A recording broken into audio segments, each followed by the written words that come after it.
सियासत टीवी में आप सबका इस्तकबाल है। मैं हूं वाजिद खान और आप देख रहे हैं आलमी खबरनामा। सबसे पहले देखते हैं सुर्खियां। इसराइली फौज ने गाजा में स्कूल, खीमों और घरों पर बदतरीन हमलों का जारी रखा सिलसिला।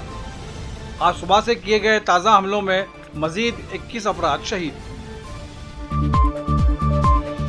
जंगबंदी के लिए हम तमाम कैदियों को रिहा करने तैयार हैं। इसराइल फैसला करे। इस्लामी तहरीक मज़ाहमत हमास ने किया ऐलान। अमेरिकी सदर डोनाल्ड ट्रंप की जानिब से पेश करदा नए मुआहदे पर संजीदगी से गौर। इसराइली वज़ीर आज़म नेतन्याहू के दफ्तर का मौक़िफ़। काबिज इसराइल की तरफ से गाजा पर मुसल्लत मुहासरे को तोड़ने के लिए आलमी समूद का काफिला ट्यूनिस पहुंच गया। जुमेरात को गाजा की तरफ रवाना होने की तैयारी। और हिंदुस्तान समेत दुनिया के कई ममालिक में इतवार की शब आसमान पर मुकम्मल चांद ग्रहण का मुशाहिदा। तकरीबन 3 घंटों तक जारी रहा कुदरत का मुनफरिद मंजर। सुर्खियां आपने मुलाहिजा की और पेश है खबरों की तफसील। इसराइली फौज ने गाजा में स्कूल, खीमों और घरों पर बदतरीन हमलों का सिलसिला जारी रखा है। आज सुबह से किए गए ताज़ा हमलों में मजीद 21 अफराद शहीद हो गए हैं। ताज़ा रिपोर्ट के मुताबिक इसराइली काबिज अफवाज ने गाजा सिटी के कई इलाकों में पे दर पे हमले किए हैं और मासूम फ़लस्तीनियों को हमलों का निशाना बनाया।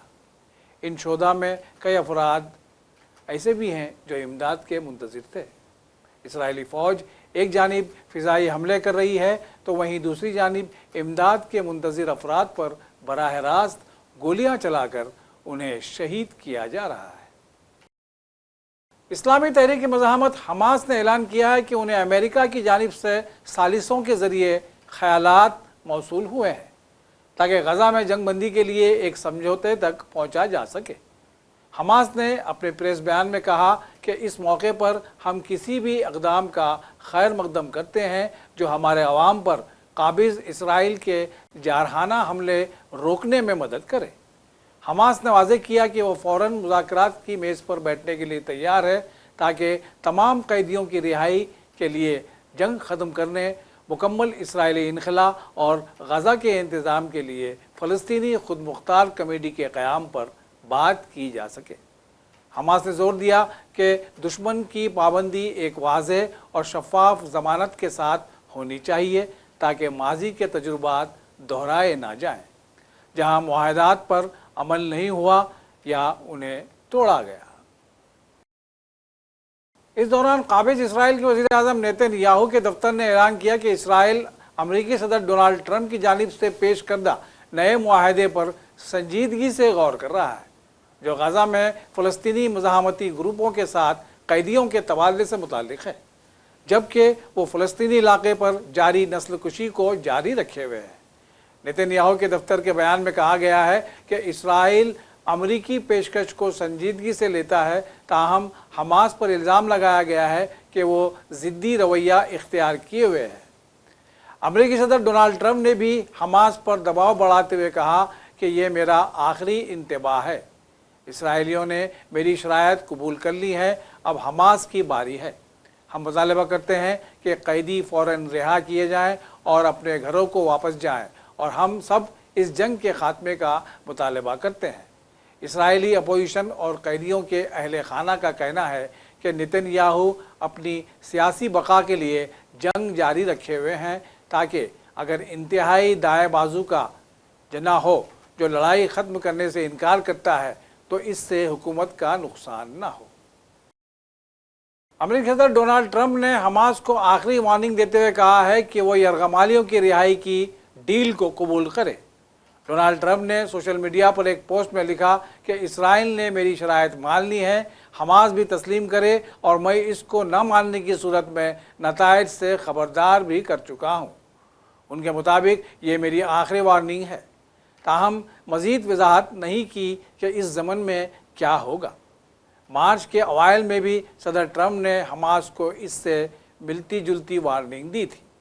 उन्होंने छोड़े गए 8 यरगमालियों से वाइट हाउस में मुलाकात के बाद बयान में मुतालबा किया था कि बाकी के यरगमालियों को भी रिहा किया जाए اور جو مر گئے ہیں ان کی لاشیں واپس کی جائیں۔ اگر ایسا نہیں ہوتا تو سمجھیں آپ کے لیے سب کچھ ختم۔ اس سے قبل جمعے کو صدر ٹرمپ نے کہا تھا کہ امریکہ حماس کے ساتھ مذاکرات کے معاملے پر سنجیدہ ہے اور خدشہ بھی ظاہر کیا تھا کہ مزید یرغمالیوں کی موت واقع ہونے کا خطرہ ہے۔ With Hamas, we said let them all out right now, let them all out, and much better things will happen for them. But if you don't let them all out, it's going to be a tough situation. It's going to be nasty. That's my opinion. Israel's choice, but that's my opinion. They got to let them out. You got 20 plus, you have about 38 dead people, young, beautiful, dead people. And I'll tell you, the parents want them every bit as much, almost more, than as if their son or daughter were alive. But you have many dead people that are coming out as part of the deal. It's 20 people, but I think of the 20, there could be some that have recently died. Gaza کے civil defence کے ترجمان محمود بسل نے بتایا کہ قابض اسرائیل کی فوج نے اتوار کی صبح سے 50 سے زائد عمارتیں مکمل طور پر تباہ کر دی ہیں، جبکہ 100 دیگر عمارتیں جزوی طور پر متاثر ہوئی ہیں، جن میں بلند و بالا عمارتیں شامل ہیں، جہاں ہزاروں شہری رہائش پذیر تھے۔ قابض اسرائیل خاص طور پر ان عمارتوں کو نشانہ بنا رہا ہے جو خیمہ نشین فلسطینیوں اور امدادی مراکز کے قریب ہیں، جس کے نتیجے میں 200 سے زائد خیمے تباہ ہو گئے۔ یہ تباہی ایک سوچے سمجھے منصوبے کا حصہ ہے جس کا مقصد جبری بے دخلی کو فروغ دینا ہے۔ بیان میں کہا گیا کہ مسلسل بمباری نے غزہ شہر کی باقی مساجد اور کھیل کے میدانوں کو بھی نشانہ بنایا اور شہریوں کی مدد کے لیے سول ڈیفنس کی ٹیموں کو ملبے تلے پھنسے شہریوں کی مدد کی اپیلیں موصول ہوئیں، جہاں ایک عمارت کو براہ راست نشانہ بنایا گیا۔ قابض اسرائیل کی طرف سے غزہ پر مسلط محاصروں کو توڑنے کے لیے عالمی سمود کا بیڑا اتوار کی شام تیونس کے ساحلوں پر پہنچ گیا اور اگلے مرحلے میں غزہ کی طرف روانہ ہونے کی تیاری کر رہا ہے۔ حالانکہ قابض اسرائیل کی جانب سے دھمکیوں کا سلسلہ جاری ہے۔ سیٹلائٹ ٹریکنگ سائٹس نے تصدیق کی کہ سمود کا بیڑا اتوار کی شام تیونس کے ساحلوں پر پہنچ چکا ہے اور جلد ہی غزہ کے لیے روانہ ہونے کا انتظار ہے۔ گزشتہ پیر کو تقریباً 20 جہازوں پر مشتمل عالمی بیڑا اسپین کے بارسلونا بندرگاہ سے روانہ ہوا تھا، مگر اتوار کو شدید ہواؤں اور خطرناک موسم کی وجہ سے واپس بندرگاہ آنا پڑا تاکہ غزہ پر 18 سال سے جاری محاصرے کو توڑنے کی ایک اور کوشش کی جا سکے۔ اس قافلے میں 44 ممالک کے ہزاروں سرگرم کارکن شامل ہیں اور یہ لوگ جمعرات کو تیونس سے غزہ کے لیے روانہ ہونے کا منصوبہ بنا رہے ہیں۔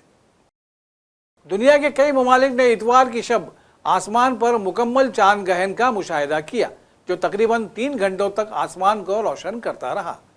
کئی ممالک بشمول ہندوستان کے مختلف مقامات پر بڑی تعداد میں لوگ جمع ہوئے تاکہ اس فلکیاتی منظر کو قریب سے دیکھ سکیں۔ کچھ دیر کے لیے چاند مکمل طور پر سرخ بھی ہو گیا۔ انڈونیشیا، UAE، قطر اور دیگر کئی ممالک میں چاند گہن کا یہ نظارہ لوگوں کے لیے دلچسپی کا مرکز بنا رہا۔ ادھر شہر حیدرآباد میں بھی لوگوں نے قدرت کے اس شاہکار کا مشاہدہ کیا۔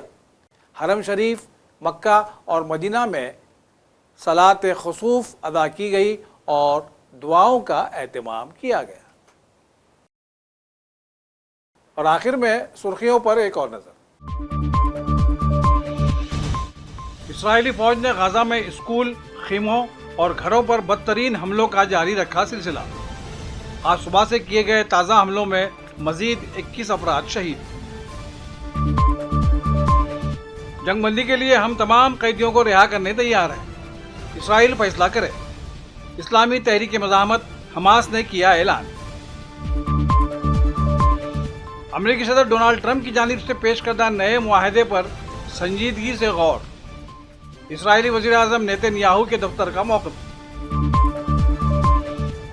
قابض اسرائیل کی طرف سے غزہ پر مسلط محاصرے کو توڑنے کے لیے عالمی سمود کا قافلہ تیونس پہنچ گیا۔ جمعرات کو غزہ کی طرف روانہ ہونے کی تیاری۔ اور ہندوستان سمیت دنیا کے کئی ممالک میں اتوار کی شب آسمان پر مکمل چاند گہن کا مشاہدہ، تقریباً 3 گھنٹوں تک جاری رہا قدرت کا منفرد منظر۔ اسی کے ساتھ عالمی خبرنامہ یہیں اپنے اختتام کو پہنچتا ہے۔ سیاست کی پوری ٹیم کے ساتھ واجد خان کو دیجیے اجازت۔ اللہ حافظ۔